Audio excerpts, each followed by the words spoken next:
Hello and welcome to the Small Media Podcast. I'm your host today, Seán, and I'm here with my co-hosts Waylan Hey, what's up? and Phumulani, who is subbing in for Tshiamo, who has to be away because of a soccer match. What's up, y'all? Well, today we're going to be discussing the console wars. There's a lot of info to discuss today, so this is probably going to be a pretty long podcast for our type of podcasts anyway. But here we go. Let's get started. Wales, can you start us off? Okay, so for many years now, we've been having arguments and disagreements and fights over which is better, Xbox or PlayStation. And I mean, over the past few generations, it's been like really undecided, but I think with the upcoming generation of consoles, it might just show which is the best. Okay, I'm gonna start out from like your point of like this being the deciding generation. Well, like this, what you said, like this might be the deciding generation, but like there's a lot of factors to consider as well. I mean, it's admitted that PlayStation has a lot of momentum going in after that presentation, the whole reveal of their controversial, let's say, design of the PlayStation 5. I mean, like a lot of people are hyped, and plus, like they just have the momentum from the PlayStation 4 and like all their exclusives, and like they're looking really unstoppable right now. But that doesn't mean like Microsoft is out for the count. Um, Before I carry on, anyone want to add anything? Um, I would agree to an extent. I think in terms of consoles, the I agree with Wales. It's going to be decided this time, and I feel it's already been decided before they even got in a fight. Last generation, the Xbox lost like hands down. You can't say they won in any sort of way. And the people who own Xboxes are basically just the loyal fans at this point. And even I'm an Xbox stan. I've been an Xbox stan, and I look at the PlayStation 5 and I'm like, you know what? I love Xbox. I love, especially for me, since I'm a racer, best racing game, in my opinion, is still Forza. I love Gran Turismo, but Forza, you can't beat it. Horizon, whether it's motorsport, they're just good. And in terms of first person shooting, I love an Xbox controller. It works. So I think it's already been decided. Exclusives. All my favorite exclusives on PlayStation, besides the racing games. So I think it's done. Microsoft, the only way they can bounce back is because number one, I'm a PC gamer, so I'd want an Xbox just because I can share the games across. And also with their game streaming, they'll probably be out first before PlayStation. At least I'd hope so. So that's the way I see it. Interesting points. But like, I'll go from like the exclusives rights first. So like, right now they have a lot of Xbox. Microsoft has like a lot of studios in the works right now. But like in terms of launch titles, yeah, you can say for the next half a year into 2021, Microsoft is definitely looking at a deficit. I mean, like, especially if you look at reports of a lifespan, like the predictions of the sales. PlayStation has the Xbox Series X outnumbered 2-1. That's insane. And sadly enough, it's believable. Yeah, that's true. Comes that stigma that their sales aren't going to do that well. Because over the past few generations, their sales weren't as good as PlayStation's, but their consoles, like, they were on par. Everything was pretty much equal. It's just that the sales didn't add up. Like, That's true. like, let me tell you where these companies really make the money. It's not the console sales themselves; it's the games. So like people are looking for games, and that's what brings in majority of the money for both Xbox and PlayStation. So like that's what really hurt. Well, are we calling them lost generation with the Xbox? Right, crazy times, right? So I'm going to say last generation for our PS4 and Xbox One. That's why the Xbox One lost, because like there's a lack of exclusives. But Microsoft has been pining to change that. They've got like a bunch of first party studios. You got like the developers of Hellblade and he was Sacrifice. Uh, oh yeah, Obsidian developers, the guys behind both Outer Wilds and Fallout New Vegas, and of course like the legendary RPG known as Fable for some of our older viewers. Okay, true, true. But like what we're seeing now, it might be a little too late because majority of these titles aren't going to launch until we see like January 2021 to like mid 21, late to 2021. Yeah. And I mean, with PlayStation, I feel like they keep it like really consistent with the exclusives, because even now within the end of the generation, the current generation, they still put out The Last of Us 2, which was a phenomenal game. It became, I think, the second most bought game on PlayStation. And then now recently they released Ghost of Tsushima. So yeah, I think with PlayStation they definitely have it under control, that every now and then you'd have an exclusive, but it's not just any exclusive. It's like really good, like really really good. But like putting that all that aside though, like from a consumer perspective, I'd say that Microsoft is looking like they have a lot better policies. Because like let me lay out the structure right now of the current marketing, right? So you have PlayStation on one side being like, if you want next gen content, if you want next gen performance, you buy the PlayStation 5. Fair argument, right?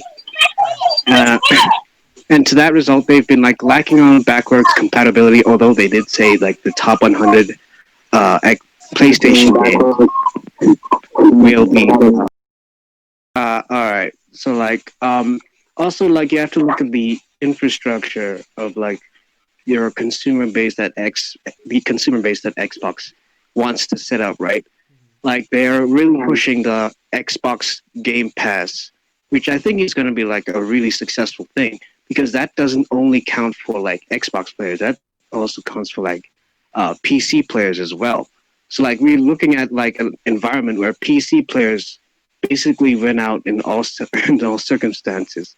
So like since not only do you get like PC games and like your glorious expensive PC with your next gen graphics card, but like for only like 150 rand per month, or like $10-15 per month, you can get Xbox Game Pass and get access to 100 Xbox games as well.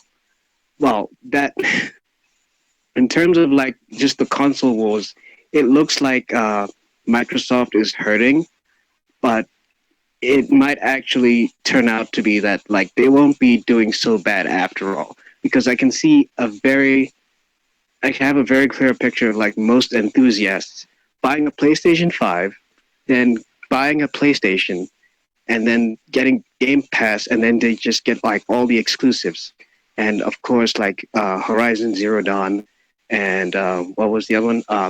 Death Stranding have just come to PC as well, with mixed reviews because of the performance. But it's still, like as a PC player, you have like the largest selection of games right now. So like, yeah, So Yeah, you can't lose if you're on the PC side. yeah, yeah, definitely. Um, I wanted to say that.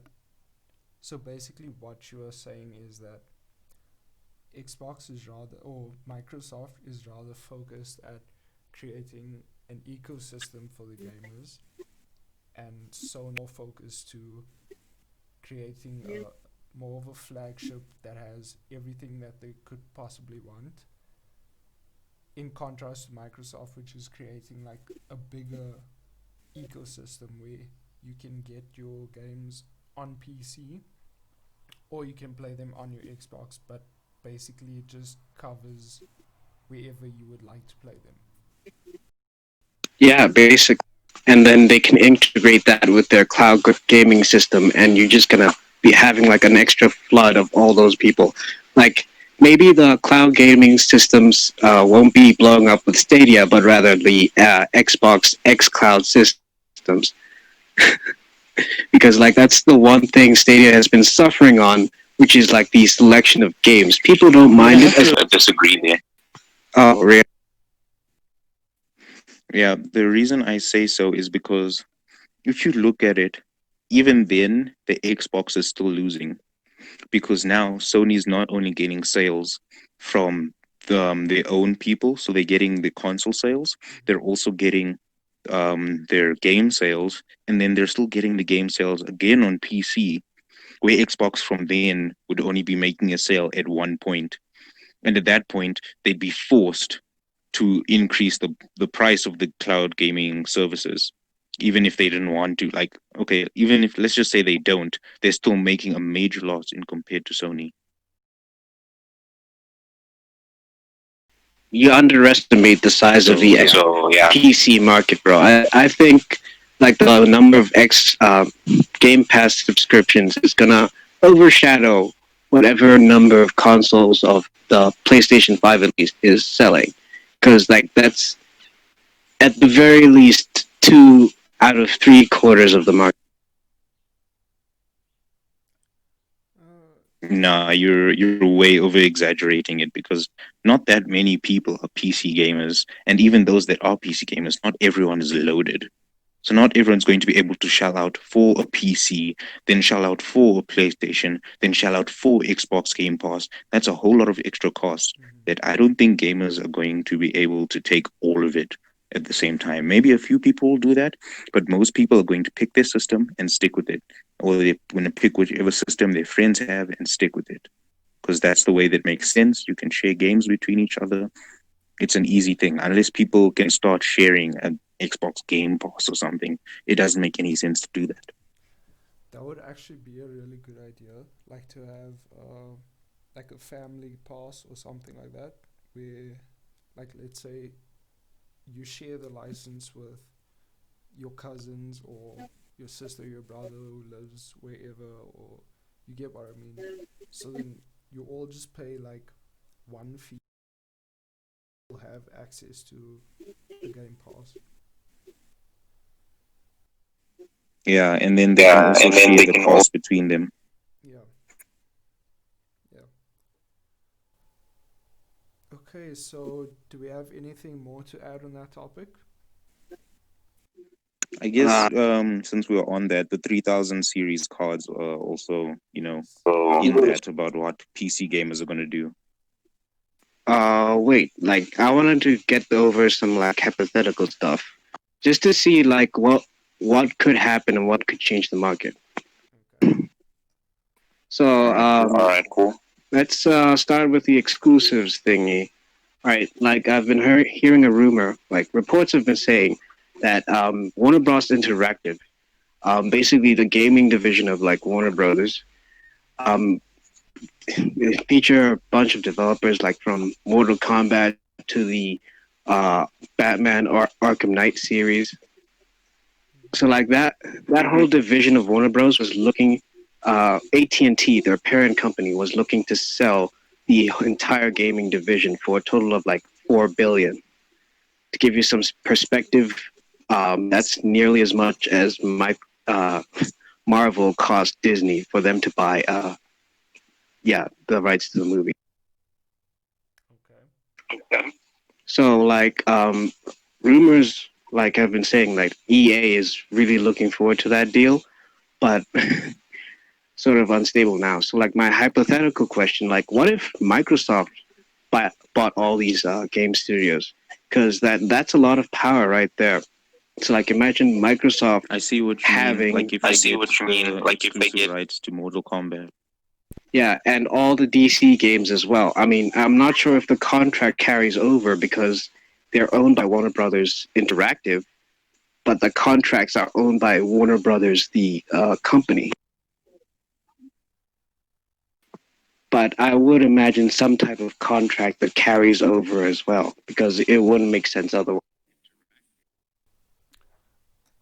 I'd just like to add on that. I feel that that would be a major setback for not Microsoft, but like the Xbox division of Microsoft, because coughing up a billion, even just a billion, like for a game studio is it's a lot of money, and I don't think they'd be able to make up for it, especially if their sales are going to be at the same trend that it was, like with current gen and with previous gen. So it could be a possibility that it's gonna benefit them, but I highly doubt it. I don't think gamers will react well to someone pulling um, another Epic Store move.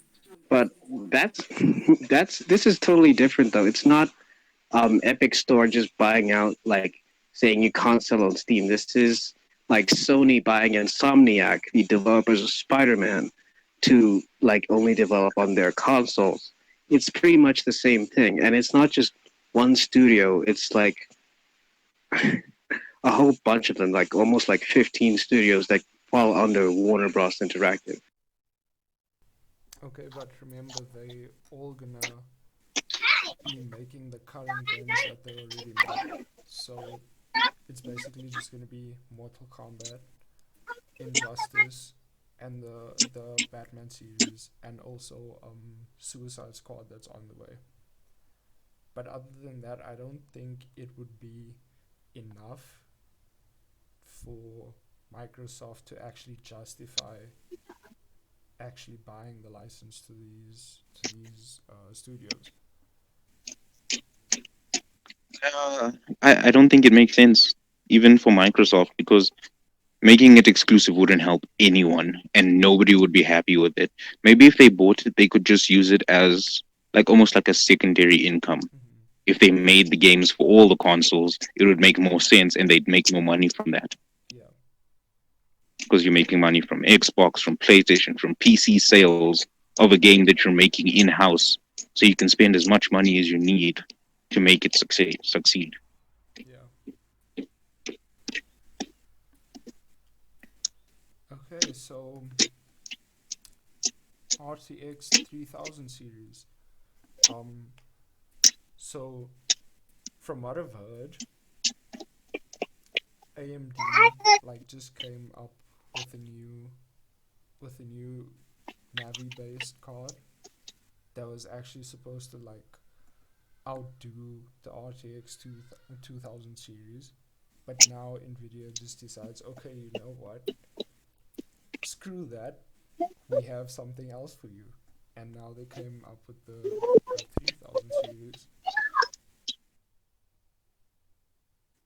Yeah, I'm not gonna lie. Nvidia's Ampere graphics cards for the next generation are probably gonna be insane Yeah. because Nvidia has always, even when like Intel has been sleeping for the past 10 years, which is why AMD was able to catch up to them so quickly on their CPU side. Mm-hmm. Nvidia hasn't really been sleeping. Nvidia has been giving those proper generational upgrades True. of like 40-30%, and the rumors are the next generation is going to be upwards of 50% more powerful than the 2000 series, and the 2000 series was already a huge jump. Not to mention we're going to have RTX now, ray tracing.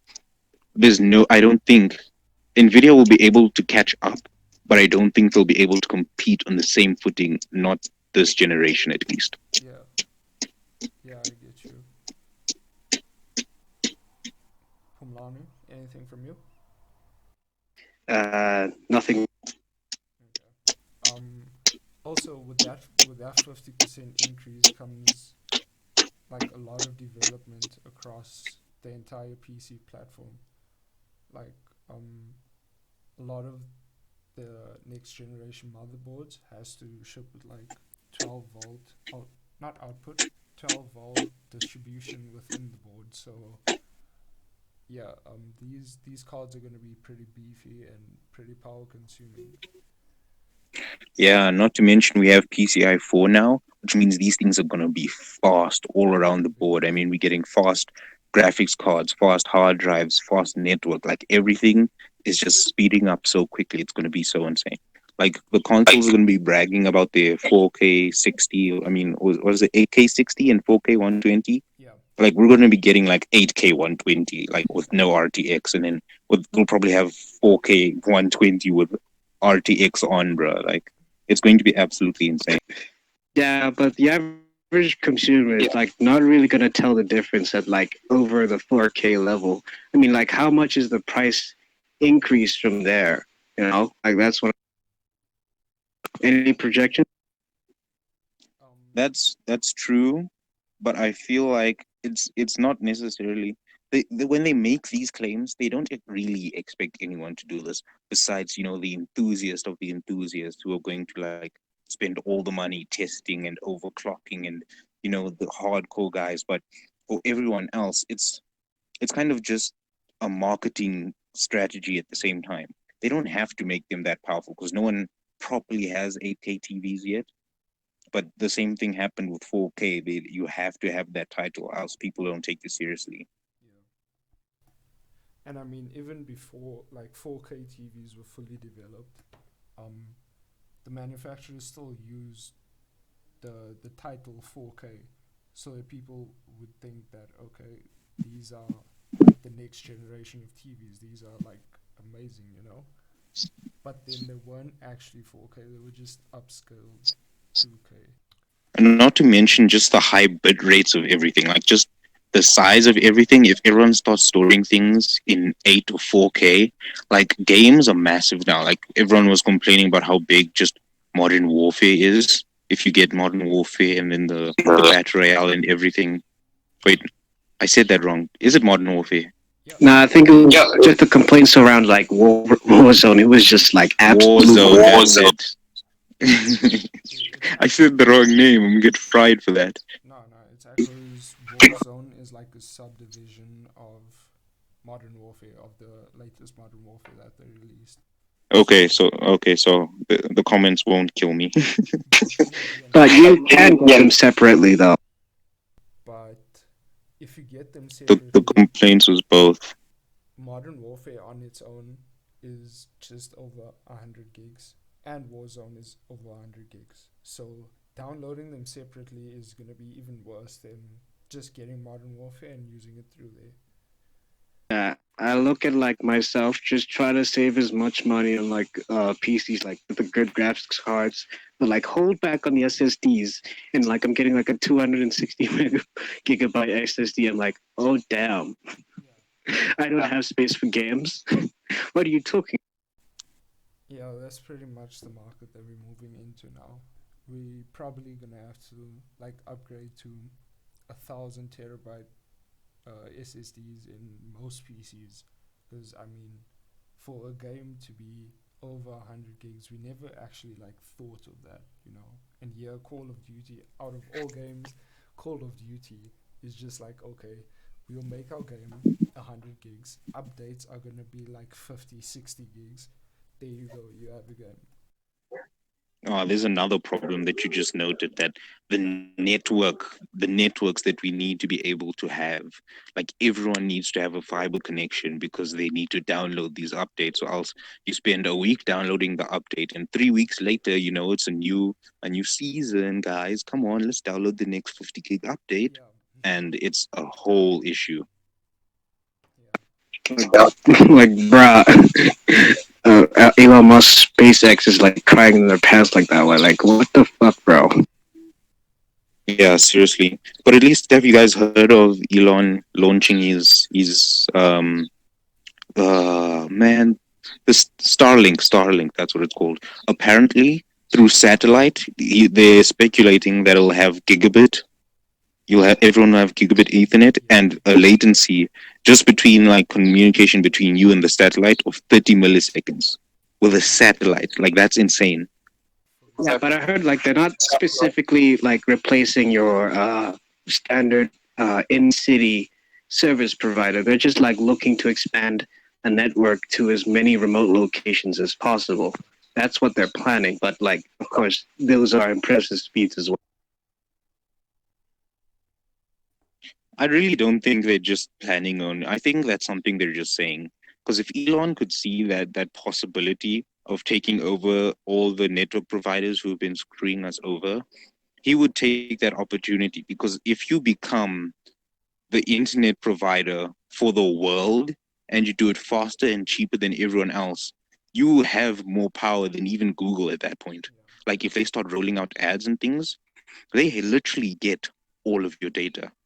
I don't, and especially because Elon wants the Neuralink, all that data is useful shit.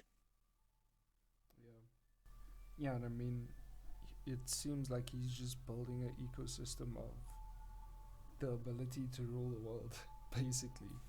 Because I mean, if you have this, if you have a service provider that's worldwide, I mean that's gonna like everything else is just gonna be outruled, and he's gonna have the power to like everything, basically. Exactly. Yeah, good luck getting past like China though, because like they have like major restrictions on that sort of stuff. Yeah. Like he was literally they like said jokingly once like they could shoot us down if they wanted to. They Okay, probably will. but then again, like China disagreeing isn't really going to help them because let's say the entire world decides, okay, you know what? We are on board with Elon. We want to work with him, right? China's not going to have power. Like, seriously, they're not going to have power to be able to overrule whatever the rest of the world is doing. Economic influence is like not a thing to shake off, bro. Like information, yeah, sure, but like their economic influence is still major. Like right now, with their whole like internet sovereignty thing, they've managed to essentially block out anything coming in and like just export like any of their own data, and it's like affecting people's lives.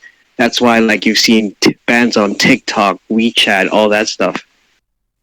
But even then, like with them banning all that stuff, China doesn't really care. Yeah. I mean, of course, it hurts them because they start losing their all their network and spying capabilities. But they have other ways of getting in this, and China has been in every government and probably has backdoors to everyone's secret agency. We still don't even know what the Chinese secret agency like is called, if they even have a name. You stole my joke. Oh, wow. Yeah, bro, like it's crazy.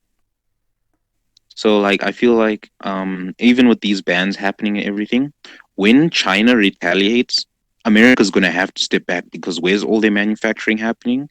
China. Where do they get all their imports? China.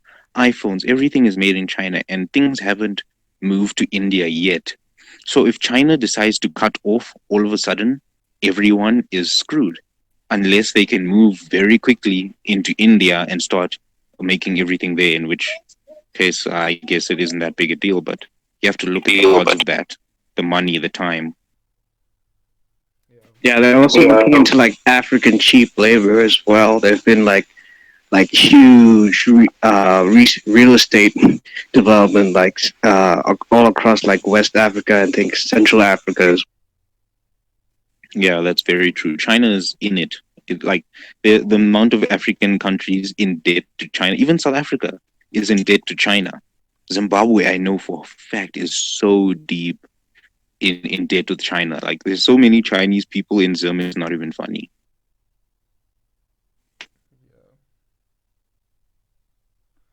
This is not a racism podcast. We're not racist. We're just analyzing the situation as we see it. If they think we're racist, they can listen to another podcast, to be honest.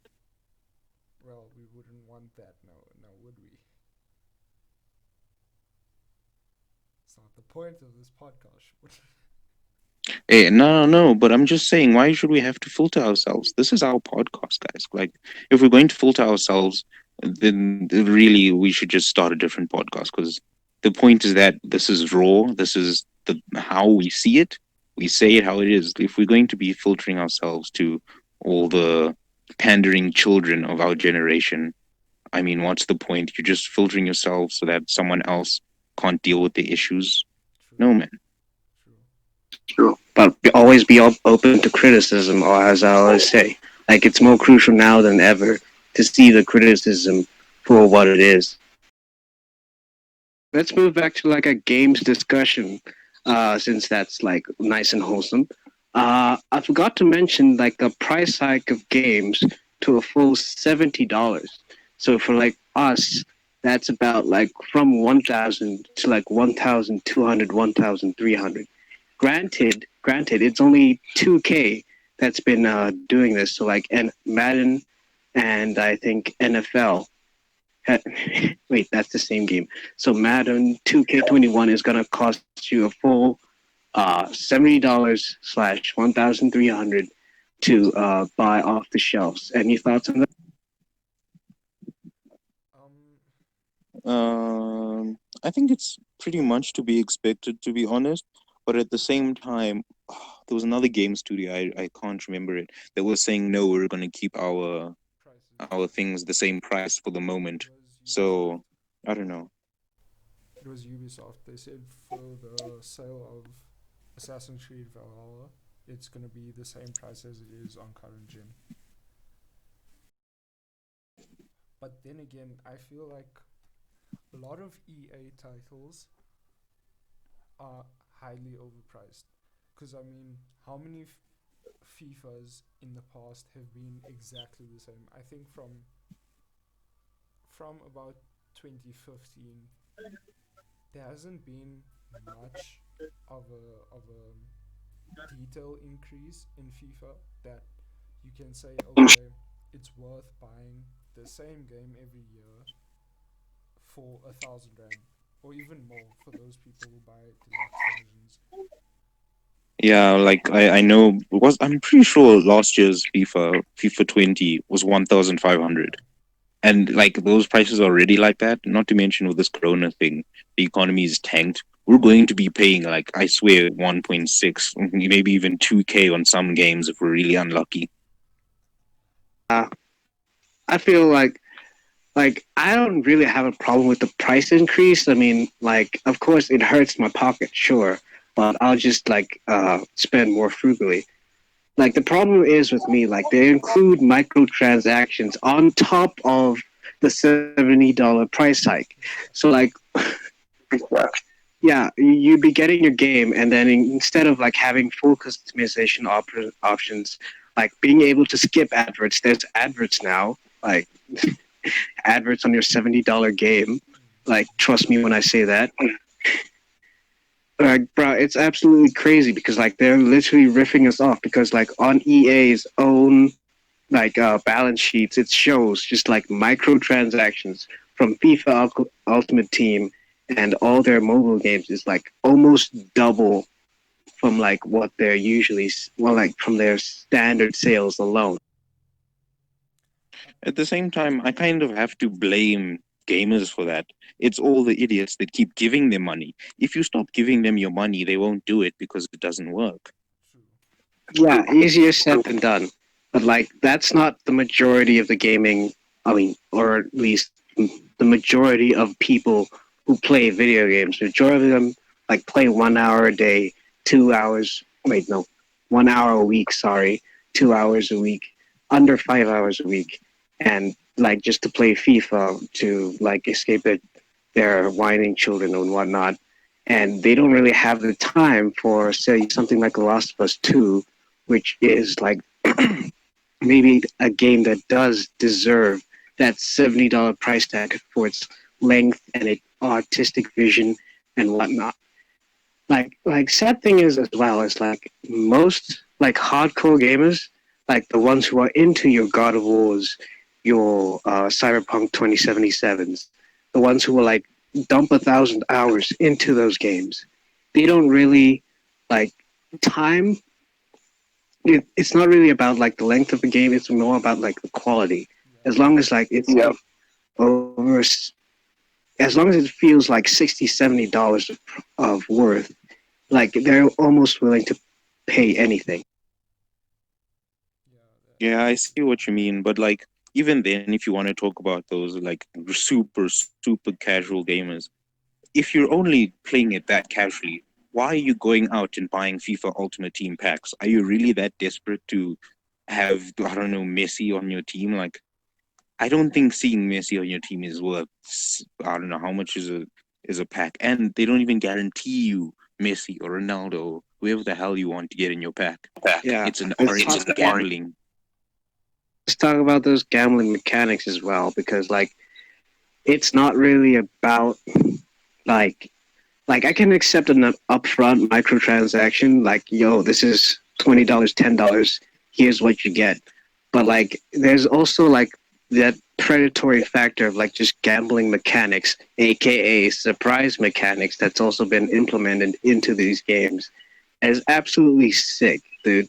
Like, it's not just children putting like their parents at a disadvantage here. It's like also like people who have real problems trying to escape from their like real life problems, right?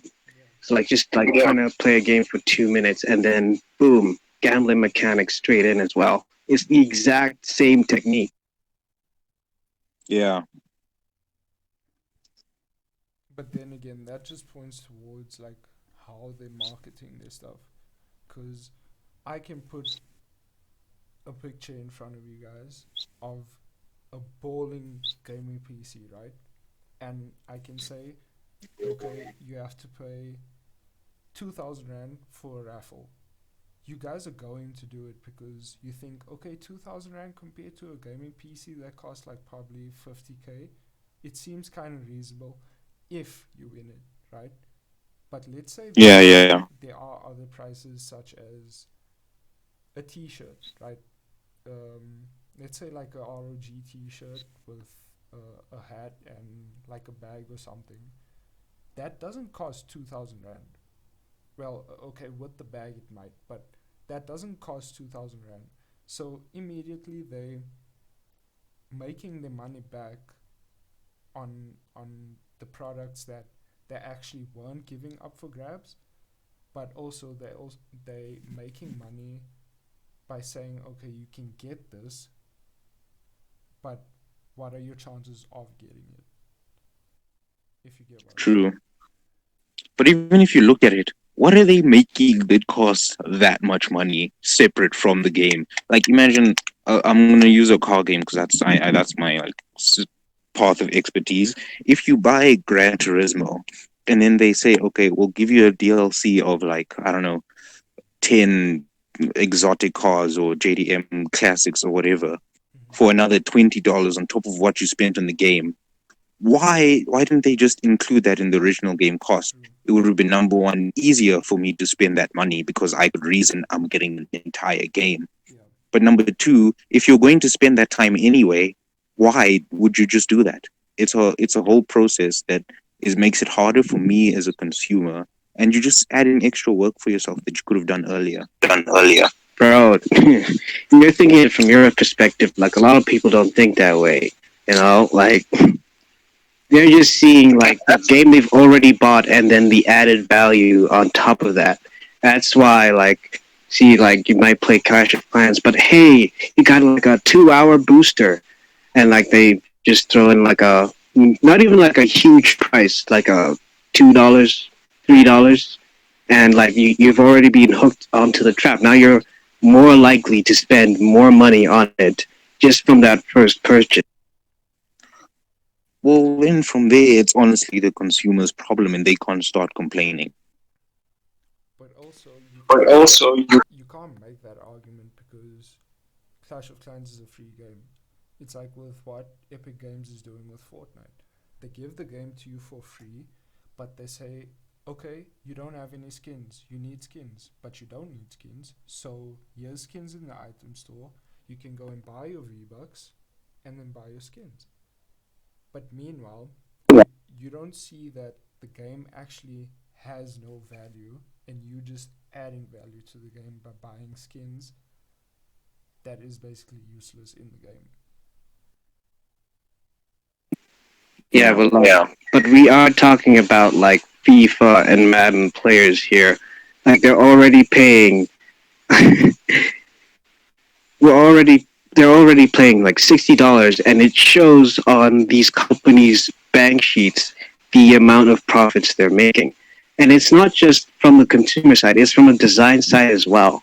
Because like I don't know if y'all saw the GDC presentation. There's a GDC presentation where a dude fucking like outlines exactly how it would hook you in and get you to spend more and more money on these things. That's why I say it's exactly like gambling. It's just like they give you the $3, then the $5, then the 10, then the 100. You know, this is how that shit works. And before you know it, you Yeah. spend all of At this point, we just have to. The only solution is getting government intervention so that they can say, "Hey, we see you gambling. This needs regulation. yeah. You can't do this to UK, children. UK, Whatever." yeah, the UK has done actually. Like they've just begun like implementing full regulations on that. Yeah, because that's the only way you can control it at this point. Yeah.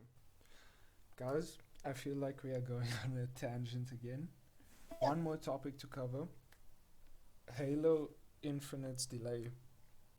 So, from what I see from this is that the game that was supposed to release with the Xbox Series X, they are now delaying it. I haven't watched the showcase, so I'm pretty sure there are games that's gonna release with it, but to me this makes it seem as like the selling point of the game, no, of the console. They're just delaying it. A delayed game will always be bad. Wait, no, I'm mixing up the No, code. Cyberpunk. Wait. A delayed game is eventually good, but a broken game at launch is always bad. Oh God. Do you guys know how long Ghost of Tsushima has been in development? I think it was since 2018, 2017. Around then, it was in development since then. So, for it to only be released now, when it was actually supposed to be released with the PS5, it seemed like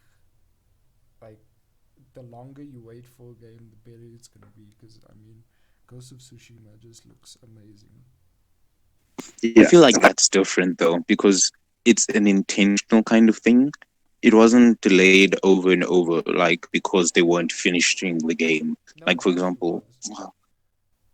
Because it was supposed to be released last year, November or December, and then it got pushed to this year, June, and then they said no, they're still not complete with it, and because of COVID and everything, then they pushed it to July, end of July. So okay, Yeah. so in that case, Yeah, back to Halo Infinite. Like, I feel like it's actually like Microsoft has taken a hit from this. Like, it's gonna affect their like first 2 months of sales most definitely.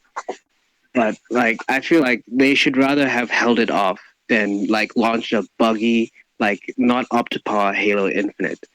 Since like by now the game should be majority of the game at least should be done.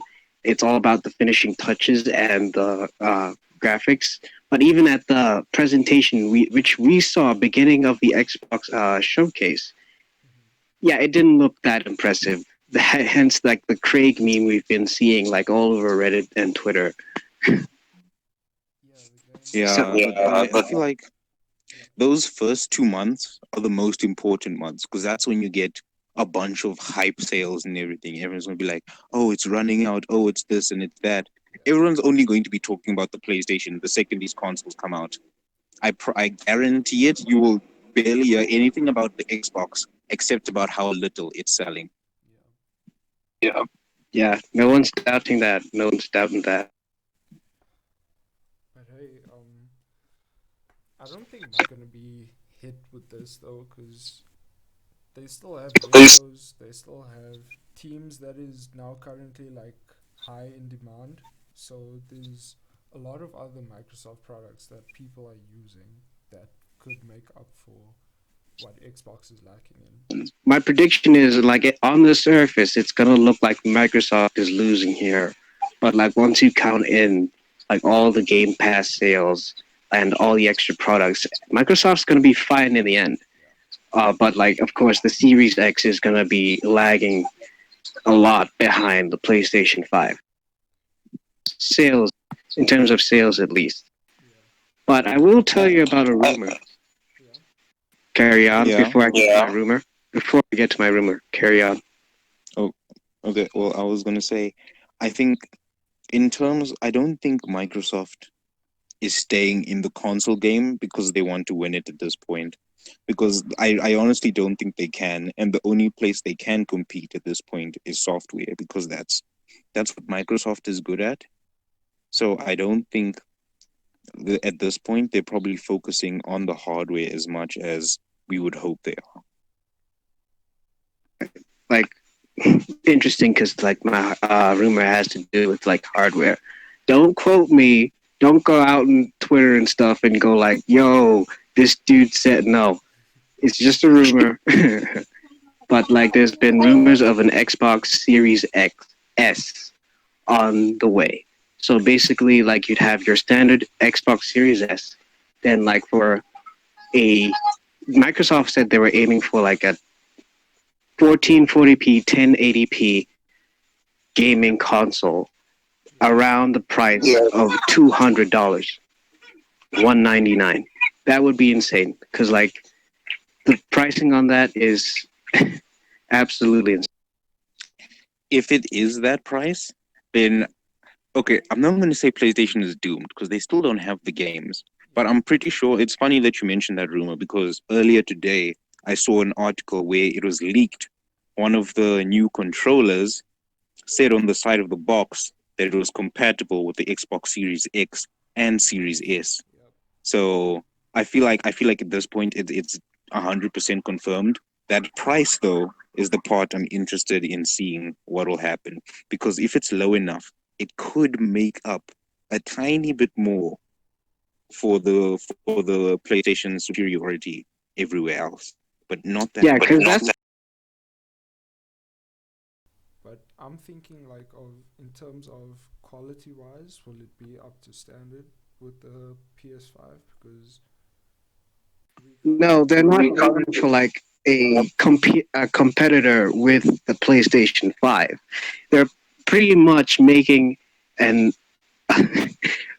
I don't want to say a Switch, because it's not a Switch. It still can produce some like 1080p, 1440p gaming. That's what they said. That's what I'm hearing from the rumor. And most people aren't really going to care about 4K, are they?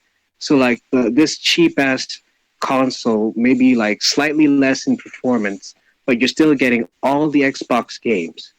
But it's like at that low entry price, like that's a pretty good deal, right? Definitely. And Game Pass, though. I feel like that's such a cheap shot though. Because if you think of How is it a cheap shot? no, if you think of it, they have the flagship. They're doing exactly what Samsung is doing. They have their flagship that is gonna cost. They're the baby flagship. So Samsung. They have their flagship, which is gonna cost like an insane amount, 500 USD, and then they're gonna have this little baby console that's gonna be carrying them, where they're not making sales on the flagship. So I feel like that's kind of like a cheap shot at PlayStation, because PlayStation is just, they haven't announced anything for like a 5S or 5 Pro. So yeah, but then again, that's another thing. We haven't heard anything about the PlayStation 5S or the 5 Pro, so that might just like, But yeah. Sony doesn't have the budget for it though. Well, not yet. They don't have the budget for it. Yeah. In a few years' time, if they do come out with the Pro and with the S, I feel like that's gonna be enough to even the odds between PlayStation and Xbox. Fair enough. It could be. It could just be the thing, you know. Nah, I think PlayStation has enough fanboys now. They'll just skip over it. it's only like the lowest common denominator of like the people who just want a game. Like, okay, not the people who just want the casual, more casual audience that's gonna buy it. But I think most people will still buy the PS5. Yeah, same. It looks good. Like after I saw the when I saw the trailer initially at the beginning of the year for the Series X, I was like, you know what, this thing looks amazing. Like I love the look of it, maybe because I'm a PC person, so it just looks good to me.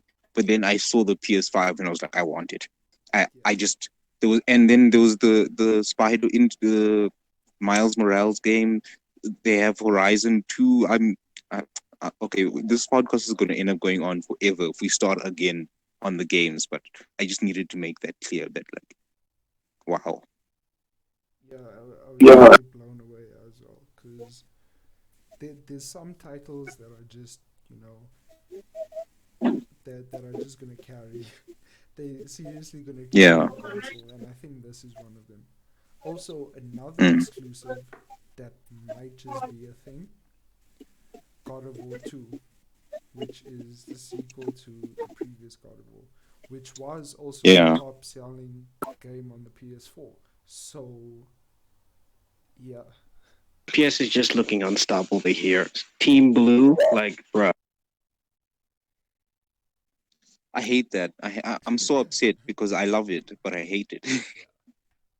Yeah, I just want things to be interesting. I want to be like, I want a hard choice between the two consoles. Like, what do I get?